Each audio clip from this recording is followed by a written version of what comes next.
Assalamualaikum warahmatullahi wabarakatuh. Saya Rizka Widiarti dengan NIM 289205001. Saya semester 5 dari Prodi Manajemen Universitas Pancasakti Bekasi.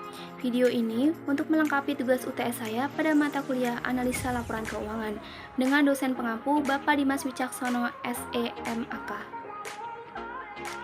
Di video ini saya akan menjelaskan mengenai laporan keuangan. Dengan topik pembahasan yaitu yang pertama, pengertian laporan keuangan, yang kedua, laporan keuangan dan pengaruhnya bagi perusahaan, yang ketiga, kegunaan laporan keuangan, yang keempat, tujuan laporan keuangan, yang kelima, karakteristik laporan keuangan yang baik, yang keenam, batasan-batasan laporan keuangan, yang ketujuh, pihak-pihak yang membutuhkan laporan keuangan, dan yang terakhir adalah jenis-jenis laporan keuangan. Yang pertama, ada pengertian laporan keuangan. Laporan keuangan merupakan suatu informasi yang menggambarkan kondisi keuangan suatu perusahaan, di mana informasi tersebut dapat dijadikan sebagai gambaran kinerja keuangan suatu perusahaan. Laporan keuangan adalah hasil daripada proses kegiatan akuntansi selama satu periode. Yang kedua yaitu laporan keuangan dan pengaruhnya bagi perusahaan. Laporan keuangan yang dipublikasikan dianggap memiliki arti penting dalam menilai suatu perusahaan. Karena informasi laporan keuangan ini dapat dianalisa apakah perusahaan itu baik atau tidak bagi yang berkepentingan. Pada setiap perusahaan, di bagian keuangan memegang peranan penting dalam menentukan arah perencanaan perusahaan. Setiap aktivitas bisnis harus dianalisis secara mendalam, baik oleh manajemen maupun oleh pihak-pihak yang berkepentingan dengan perusahaan yang bersangkutan. Manajemen menyajikan laporan keuangan dan pihak luar perusahaan memanfaatkan informasi tersebut untuk membantu membuat keputusan. Selanjutnya ada kegunaan laporan keuangan. Laporan keuangan sangat diperlukan untuk mengukur hasil usaha dan perkembangan perusahaan dari waktu ke waktu dan untuk mengetahui sudah sejauh mana perusahaan mencapai tujuannya. Laporan keuangan pada dasarnya merupakan hasil proses akuntansi yang dapat digunakan sebagai alat untuk berkomunikasi antara data keuangan dengan pihak-pihak yang berkepentingan. Lalu di sini ada tujuan laporan keuangan. Tujuan yang pertama yaitu screening atau sarana informasi. Analisa hanya dilakukan berdasarkan laporan keuangannya. Dengan demikian, seorang analisis tidak perlu turun tangan langsung ke lapangan untuk mengetahui situasi serta kondisi perusahaan yang dianalisa. Tujuan yang kedua yaitu understanding atau pemahaman. Analisa dilakukan dengan cara memahami perusahaan, kondisi keuangannya, dan bidang usahanya serta hasil dari usahanya. Tujuan ketiga yaitu forecasting atau peramalan. Analisa dapat digunakan juga untuk meramalkan kondisi perusahaan pada masa yang akan datang. Tujuan yang keempat adalah diagnosis.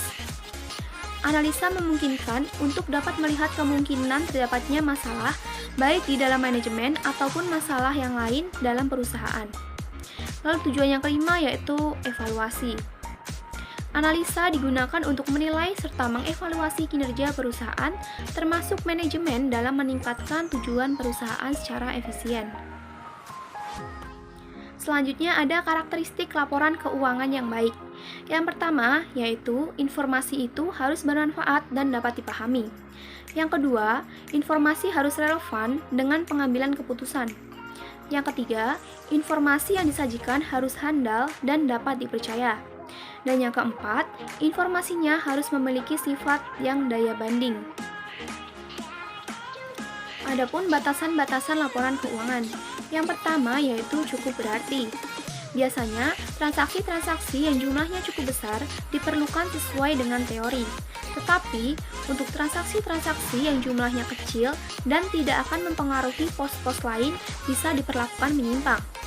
Yang menjadi masalah adalah berapakah jumlah yang dianggap cukup besar yang perlu dipertimbangkan. Beberapa pedoman untuk menentukan apakah cukup berarti atau tidak, yaitu yang pertama ada aspek kuantitatif.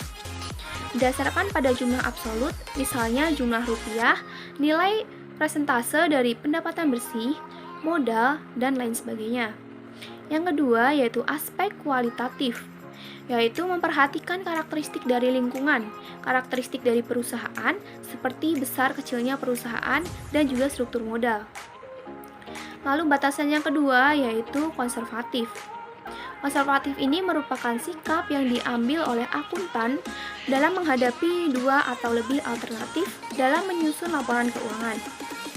Apakah lebih dari satu alternatif tersedia, maka sikap konservatif ini cenderung memilih alternatif yang tidak akan membuat aktiva dan pendapatan terlalu besar. Batasan yang ketiga adalah sifat khusus suatu industri. Industri-industri yang mempunyai sifat-sifat khusus seperti bank, asuransi, dan lainnya seringkali memerlukan prinsip akuntansi yang berbeda dengan industri-industri lainnya.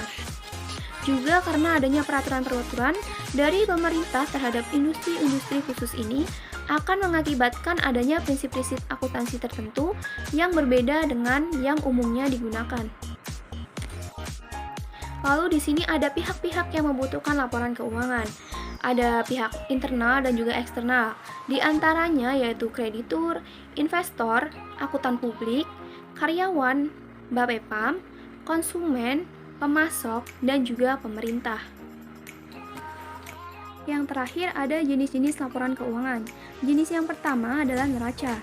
Neraca merupakan bagian dari laporan keuangan suatu entitas yang dihasilkan pada suatu periode akuntansi yang menunjukkan posisi keuangan, yaitu terdiri dari kekayaan atau aktiva, kewajiban atau utang, dan modal atau ekuitas. Aktiva sendiri terdiri dari aktiva lancar dan tidak lancar. Aktiva lancar merupakan harta yang bisa dicairkan atau ditukarkan menjadi uang tunai, bisa dijual atau dikonsumer dalam periode berikutnya, paling lama 1 tahun atau dalam perputaran kegiatan perusahaan yang normal. Contoh aktiva lancar yaitu kas, investasi jangka pendek, piutang wesel, dan piutang dagang. Lalu aktiva tidak lancar merupakan aktiva yang mempunyai umur kegunaan relatif permanen atau jangka panjang. Aktiva tidak lancar ini terdiri dari investasi jangka panjang, aktiva tetap tidak berwujud, beban yang ditangguhkan, dan aktiva lain-lain. Dan hutang terdiri dari dua, yaitu hutang jangka panjang dan hutang jangka pendek. Hutang jangka panjang yaitu hutang obligasi, hutang hipotek, pinjaman jangka panjang lain. Lalu hutang jangka pendek adalah hutang wesel, hutang pajak, hutang dagang, biaya yang masih harus dibayar, hutang jangka panjang yang segera jatuh tempo, dan penghasilan yang diterima di muka. Dan modal sendiri merupakan hak atau bagian yang dimiliki oleh pemilik perusahaan yang ditunjukkan dalam pos modal atau modal saham, surplus, dan laba yang ditahan. Jenis yang kedua adalah laporan laba rugi. Laporan laba rugi merupakan suatu laporan yang sistematis tentang penghasilan, biaya, laba rugi yang diperoleh perusahaan selama periode tertentu. Bentuk laporan laba rugi yang pertama ada bentuk single step, yaitu dengan menggabungkan semua penghasilan menjadi satu kelompok dan semua biaya dalam satu kelompok, sehingga untuk menghitung laba atau rugi bersih hanya memerlukan satu langkah, yaitu mengurangkan total biaya terhadap total penghasilan. Bentuk yang kedua ada bentuk multiple step, yaitu dengan mengelompokkan yang lebih teliti sesuai dengan prinsip yang digunakan secara umum. Jenis laporan keuangan yang ketiga yaitu laporan perubahan modal. Laporan perubahan modal ini menggambarkan jumlah modal yang dimiliki perusahaan saat ini, kemudian laporan ini juga menunjukkan perusahaan modal serta sebab-sebab perusahaan modal. Lalu yang keempat, laporan arus kas. Merupakan laporan yang menunjukkan arus kas masuk dan arus kas keluar di perusahaan. Arus kas masuk berupa pendapatan dan pinjaman dari pihak lain. Sedangkan arus kas keluar merupakan biaya-biaya yang telah dikeluarkan perusahaan. Baik arus kas masuk maupun arus kas keluar dibuat untuk periode tertentu. Dan jenis laporan yang kelima adalah catatan atas laporan keuangan. Merupakan laporan yang dibuat berkaitan dengan laporan keuangan yang disajikan.